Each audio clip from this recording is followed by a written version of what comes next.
नमस्कार मित्रों, पुनीत एस्ट्रोलॉजी हिंदी के इस चैनल में आपका स्वागत है और बात करेंगे एक ऐसे ट्रांजिट के बारे में जो आपके जीवन में बहुत बड़ा भूचाल, बहुत बड़ा परिवर्तन ला सकता है। डरे नहीं, ऐसी कोई नकारात्मक ऊर्जा नहीं है, लेकिन सावधानी भी उतनी ही आपको बरतनी पड़ेगी, सावधानी देखनी पड़ेगी, क्योंकि बृहस्पति देव जो हमारे जीवन में ज्ञान के दाता हैं, जो देव गुरु हैं, ऐसे बृहस्पति देव जो धनु और मीन राशि के स्वामी हैं, वो अस्त तो हो चुके हैं और अस्त के बारे में मैंने एक वीडियो भी बनाया है, उसे अवश्य देखें।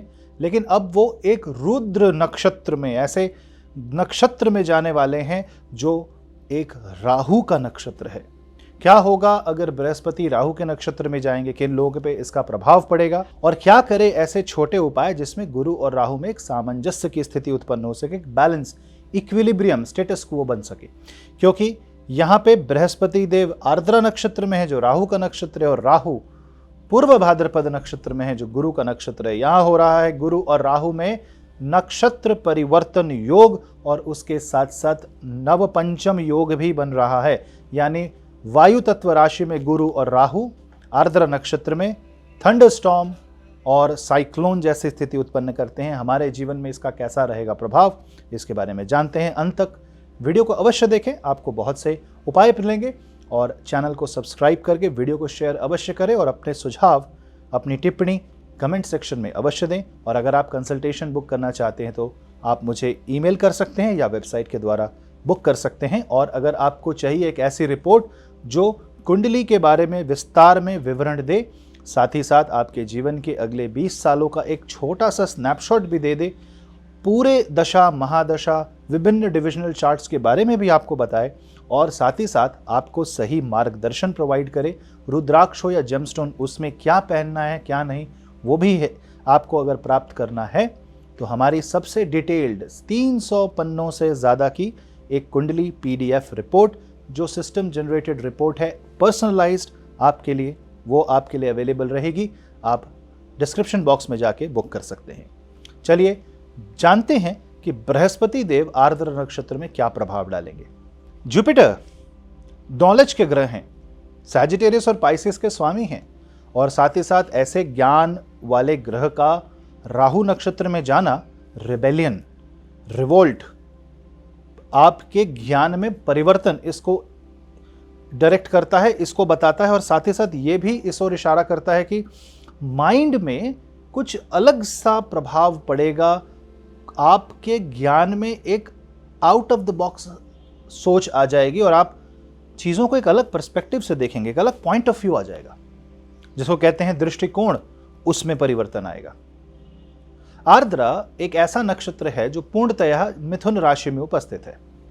मिथुन राशि मरकरी यानी बुध की राशि है। बुध और राहु का यह सामंजस्य टेक्नोलॉजी के सेक्टर में, AI के सेक्टर में, मशीन लर्निंग हो, भाषा का ज्ञान हो, या विज्ञान क्षेत्र में, तकनीक के क्षेत्र में बहुत ज़्यादा ग्रोथ दे सकता है। जुपिटर जब यहाँ आते हैं तो ऐसा कुछ परिवर्तन लाते हैं मानो एक कंपनी आती है और रेवोल्यूशन लेकर के आती है। परंतु इसका ग्लोबल जो सिनेरियो है उस पर क्या प्रभाव पड़ रहा है वो आपको दिख रहा है। संभल करके चले, क्योंकि मंगल और केतु की स्थिति अच्छी नहीं है। वो सिंह राशि में, अग्नि तत्व की राशि में एक वॉल्केनो जैसा सिचुएशन पैदा कर रहे हैं, तो आपके मन में भी गुबार बन सकता है गुस्से का। और जुपिटर जब आर्द्रा में जाएंगे तो ज्ञान के अभाव में, क्योंकि अस्त हैं, आप कुछ ऐसा ना कर बैठें कि आपको दिक्कत हो जाए। आपकी राशि के लिए क्या प्रभाव होगा इसके बारे में चर्चा करूंगा, लेकिन पहले आप ये जान लें कि राहु क्या करा सकते हैं। राहु जो हैं वो इस बृहस्पति के भाग्य स्थान में बैठे हैं, वो कुंभ राशि में बैठे हैं, और शनि देव बृहस्पति के कर्म स्थान में बैठे हैं। तो जुपिटर जो स्वयं भाग्यदाता हैं, भाग्य के निर्माता हैं, जो धनु यानी कि 9th हाउस के स्वामी हैं काल पुरुष में, वो अपना भाग्य राहु पे छोड़ के बैठे हैं। यहाँ पे राहु के नक्षत्र में जाने से जिनकी कुंडली में राहु बली है, पॉजिटिव है, जिनकी कुंडली में राहु एक सकारात्मक भूमिका निभा रहा है, उनके लिए बहुत ज़्यादा ग्रोथ, सक्सेस, स्पेशली बिजनेस में, टीचिंग के क्षेत्र में, एस्ट्रोलॉजी में, ऑकल्ट साइंस में, एडवांस साइंसेज में, न्यूरो सर्जरी में, और साथ ही साथ ब्रेन रिलेटेड काम में, जहाँ पे ऐसा कुछ आप करें जिससे आपका एक कर्म से कई सालों तक आपको जाना जाए, ऐसी लेगेसी आप छोड़ के चले जाएं, ऐसा सक्सेस मिलने के योग बनते हैं, भाग्योदय होगा। जिन जातकों की कुंडली में राहु नकारात्मक भूमिका निभा रहे हैं उन्हें अति सावधानी बरतने की आवश्यकता है। आपके लिए नौमुखी रुद्राक्ष धारण करना या घर में नौमुखी रुद्राक्ष रख के माता भगवती की आराधना करना और दुर्गा सप्तशती से हवन या पाठ करवाना आपको रिकमेंडेड रहेगा, क्योंकि राहु जो ऊर्जा है वो बहुत ज़्यादा स्ट्रॉन्ग एनर्जी है और वो भ्रमित करती है। तो बृहस्पति यहाँ पे अज्ञान को ज्ञान में समझ सकते हैं, यानी कि आप अज्ञान को समझेंगे कि ये ज्ञानी पूर्वक हमें बता रहा है, क्योंकि ऐसी चीज़ें बहुत होंगी, फेक गुरुज जिसको कहते हैं, जिन्हें क्योंकि हर समाज में हर क्षेत्र में कुछ अच्छे लोग भी हैं और कुछ बुराइयां भी हैं। ऐसा कहना गलत होगा कि कोई भी परफेक्ट है। हम कलयुग में रहते हैं, हमें यह भी जानना है कलयुग के समान ही फल प्राप्त होगा। लेकिन कलयुग में एक बात यह भी है कि अगर आप पूजा नाम जप मात्र करते हैं, भगवान का नाम लेते हैं, तो कलयुग केवल नाम आधारा। कलयुग में भगवान का नाम लेने मात्र से पुण्य प्राप्त होता है, स्वर्ग की प्राप्ति होती है, ऐसा माना जाता है। ऐसे कर्म से आपके कुंडली के कर्म भी सही होते हैं, आपके जीवन में सकारात्मक ऊर्जा का प्रवाह होता है और आप बहुत बड़े बड़े कार्य सरलता से कर जाते हैं। वही काम जुपिटर करने आ रहे हैं, बड़े काम सरलता से कराएंगे। और इस वक्त अगर आप ध्यान से देखें तो भारत में बारिश का समय है, वर्षा ऋतु चल रही है, मानसून का समय है, आर्द्रा नक्षत्र का समय है। तो ऐसे केस में जो बारिश की जो बूंदें हैं, जो गड़गड़ाहट है, वो हमारे जीवन में जैसे कई बार डर भी लाती हैं, बाढ़ भी लाती हैं, परंतु वही फसलों को पानी की सिंचाई भी देती, इरिगेशन और पूरा का पूरा एग्रीकल्चर रेन पे डिपेंडेंट कई बार होता है। उसी प्रकार से नेसेसरी एविल की तरह आर्द्रा नक्षत्र हमारे जीवन में गर्जना तो करता है, लेकिन वह हमारा अहित नहीं चाहता। आफ्टर ऑल आर्द्रा नक्षत्र के स्वामी रुद्र शिव हैं, और आप रुद्राष्टकम करें और भगवान शिव के शरण में जाएं तो फिर मृत्यु भी आपका कुछ नहीं बिगाड़ सकती। महामृत्युंजय मंत्र का आप जाप करें। लेकिन यहाँ पे गुरु का अपमान न करें, अपने टीचर्स की सहायता करें और छोटे बच्चों को पढ़ाई करने में मदद करें। जिन जातकों की कुंडली में केतु मंगल के साथ है या केतु चंद्र के साथ है, केतु सूर्य के साथ है या केतु बृहस्पति के साथ है, आपको भगवती आराधना करनी चाहिए और अपने आप को डिवाइन फेमिनाइन के सामने सरेंडर करना चाहिए। और अगर आप ऐसा नहीं करते, क्रोध होते हैं, अगर आपको क्रोध आता है, आप नकारात्मक ऊर्जाओं में लिप्त हैं, आप व्यसन करते हैं, आप निद्रा का त्याग करते हैं, आप तामसिक चीज़ों का उपभोग करते हैं, तो अवश्य ही यहाँ पे आपको राहु के द्वारा गलत रास्ते में ले जाके, गलत मार्ग में ले जाके आपका पतन करवाने के लिए शनिदेव प्रेरित करेंगे आपको। क्योंकि यहाँ पे आर्द्रा में अस्त बृहस्पति ये नहीं बताएंगे कि सही क्या है और गलत क्या है। इस ऊर्जा को समझना आवश्यक है। ये हम सब के लिए, मानव प्रजाति के लिए एक टेस्ट के समान है, एक एग्जामिनेशन के समान है कि आप इस वक्त देवताओं के साथ हैं या असुर प्रकृति का जीवन जीना चाहते हैं। सीधी सी बात है, आप अभी आपके समक्ष अगर कोई धनहीन व्यक्ति आ जाए और किसी वजह से आपसे मदद मांगे, कुछ सहायता मांगे, जो भी आप कर सके, जो भी कैपेसिटी हो, जो भी आपको ठीक लग रहा हो, अंतर मन से अच्छा करने का सोचे। जो उस वक्त आपको डिसीजन सही लग रहा है वो ठीक है, लेकिन अंतर मन से सहायता करने की सोचे, क्योंकि जुपिटर आर्द्रा में आपकी परीक्षा लेंगे, ज्ञान परीक्षा लेने आया है। तो यहाँ पे घबराहट भी होगी, डर भी लगेगा, गड़गड़ाहट भी होगी और बिजली भी चमकेगी, लेकिन आपको संयम बरतना है। क्योंकि इसके बाद कहते हैं ना, पुनर्वसु नक्षत्र आएगा, तो बृहस्पति का नक्षत्र है वो, और वहाँ पे जैसे रेनबो निकलता है, वैसे आर्द्रा के बाद पुनर्वसु का बृहस्पति हम सब के जीवन में बहुत सुंदर परिणाम लेके आने वाले हैं। ये अतिचारी बृहस्पति हैं, बस कुछ बातों का ध्यान रखें। ट्रैवलिंग के टाइम थोड़ा ध्यान से चलें, ऑनलाइन फ्रॉड से बचें। एजुकेशन के समय बच्चे अपने ध्यान को केंद्रित करते हुए माता सरस्वती की आराधना करें। एक पथ पे अगर आप चल रहे हैं तो अडिग रहें, बार बार अपना रास्ता न बदलें।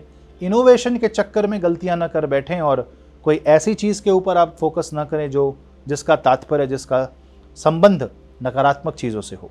जितना सकारात्मक और सात्विक रहेंगे, ये शक्तियां आपका साथ देंगी। बृहस्पति आपके शत्रु है ना, आर्द्रा नक्षत्र।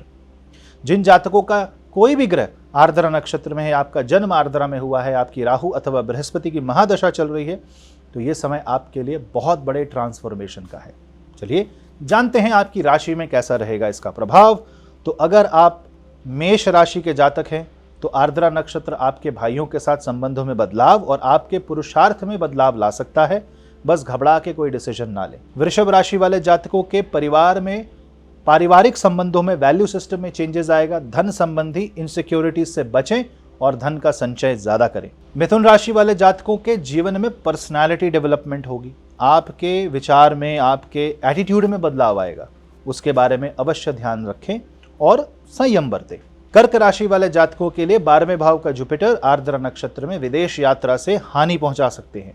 थोड़ा सा ध्यान रखें, दान पुण्य अवश्य करें और मन में काबू रखें और अनावश्यक खर्च हो सकते, इसलिए सेविंग्स पे फोकस करें। हेल्थ पे ध्यान रखें। सिंह राशि वाले जातकों के 11वें भाव में बृहस्पति आपके नेटवर्क सर्कल में चेंजेस ला सकते हैं, ट्रांसफॉर्मेशन ला सकते हैं। मित्र नए बनेंगे, कुछ पुराने मित्र छूटेंगे, कुछ एसोसिएशन बनेंगे, कुछ एसोसिएशन छूटेंगे। उसका आपको लाभ उठाना चाहिए, लेकिन जो व्यक्ति आपके साथ लंबे समय से जुड़े हैं, भरोसेमंद व्यक्ति, उनका भरोसा ना तोड़े। दोस्ती बनाएं, दोस्ती निभाएं। और अगर आपकी सिंह राशि है तो इसका मतलब आपके चंद्रमा के ऊपर मंगल केतु है, तो अपने क्रोध को भी नियंत्रित रखें, क्योंकि हट से कोई डिसीजन आप लेकर के नुकसान कर बैठ सकते हैं। स्पेशली अगर आप स्पेकुलेटिव बिजनेस, स्टॉक मार्केट, ऐसे एजम्पशन बेस्ड बिजनेसेस में काम करते हैं। कन्या राशि वाले जातकों के करियर भाव में बृहस्पति 10वें भाव में बैठ के करियर में उतार और चढ़ाव ला सकते हैं। परीक्षा का समय है, जो आप कर रहे हैं उसको करते रहें। कॉर्पोरेट भाषा में कहते हैं BAU, बिजनेस एज यूजुअल, तो उसको उसी हिसाब से आगे करें। कुछ नया इंट्रोड्यूस करने से पहले बहुत प्लानिंग कर लें, बैकअप तैयार कर लें और धीरे धीरे आगे बढ़े।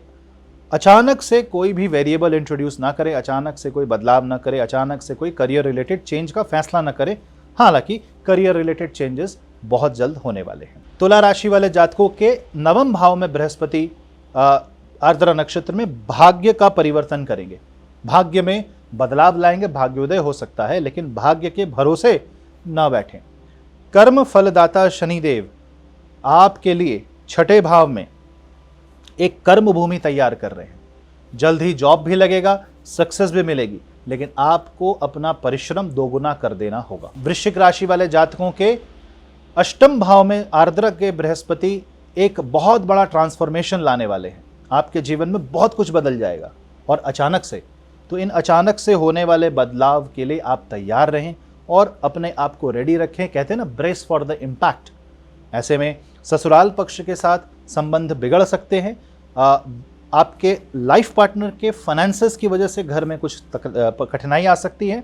आपके स्वास्थ्य को भी आपको ध्यान में रखना है, व्यसन से बचें। धनु राशि वाले जातकों के 7वें भाव में आर्द्र बृहस्पति आपके वैवाहिक संबंध में बदलाव ला सकते हैं, बिजनेस और पार्टनरशिप में अफेक्ट कर सकते हैं। नए बिजनेस और पार्टनरशिप के योग बनते हैं, उसको आप देखें, लेकिन किसी भी डिसीजन में या एग्रीमेंट में पहुंचने से पहले 100 बार उसको परख लें, देख लें, कॉन्ट्रैक्ट को पढ़ लें। साथ ही साथ किसी को कहा गया वादा आपको निभाना पड़ेगा, तो कमिटमेंट बहुत सोच समझ के करें। यथाशक्ति यथासंभव उतना ही कार्य करें। मकर राशि वाले जातकों के 6ठे भाव में बृहस्पति देव आर्द्र नक्षत्र में सेहत की ओर आपका ध्यान एकाग्र करने की बात कहते हैं। आप अपना ध्यान सेहत में लगाएं, योगा प्राणायाम इस तरफ करें, अन्यथा आपके ऊपर मेडिकल एक्सपेंस बढ़ सकता है, लोन भी बढ़ सकता है। लोन से जुड़े समस्याओं का निदान पाने के लिए आप माता महालक्ष्मी की आराधना अवश्य करें। कुंभ राशि वाले जातकों के 5वें भाव में बृहस्पति देव आपके जीवन में एक नया एक्सप्रेशन, एक नई भावना, नई संवेदना लाने वाले हैं। साथ ही साथ आपके जीवन में जो एक्सप्रेशन है उसमें लव और रोमांस से रिलेटेड चीज़ों में प्रॉब्लम आ सकती है। आप अपने एक्सप्रेशन को नियंत्रित करके रखें, मैच्योरिटी के साथ डील करें और मैनिपुलेशन से बचें। जो व्यक्ति पॉलिटिक्स के क्षेत्र में है उन्हें सावधानी बरतनी चाहिए।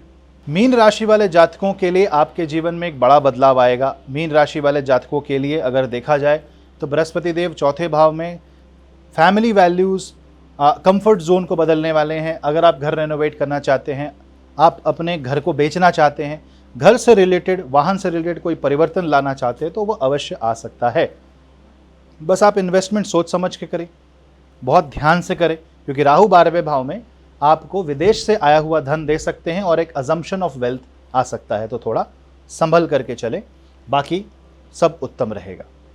तो देखिए, ये है 12 राशियों में आपके जीवन में बृहस्पति का आर्द्र नक्षत्र का प्रभाव। अब यहाँ पे दो बातें आप देखें कि क्या उपाय कर सकते हैं। भगवान शिव की आराधना करें, रुद्राभिषेक कराएं और साथ ही साथ बृहस्पतिवार को मंदिर में दान चढ़ाएं पीली चीज़ों का। साथ ही साथ माता लक्ष्मी की आराधना करें और विष्णु सहस्त्र नाम का जाप करें। जब भी आपको बाहर कोई बहुत ज़्यादा बादल गरजे या बिजली चमके या कोई भी रिस्की चीज़ हो तो उसमें अपनी सावधानी को दोगुनी कर दें। घर में भी एक्सीडेंट के योग छोटे मोटे बनते हैं तो सावधानी बरतें। बच्चों को खेल रहे हैं बच्चे तो उन्हें ऑब्जर्वेशन में रखें। अगर आप इन सब बातों का ध्यान रखेंगे तो कोई भी समस्या आपको नहीं आने वाली। आशा करता हूँ कि इससे आपका जीवन उत्तम हो, स्वास्थ्य अच्छा हो और जीवन में खुशहाली आए। मिलता हूँ मैं आपसे अगले वीडियो में, तब तक के लिए नमस्ते।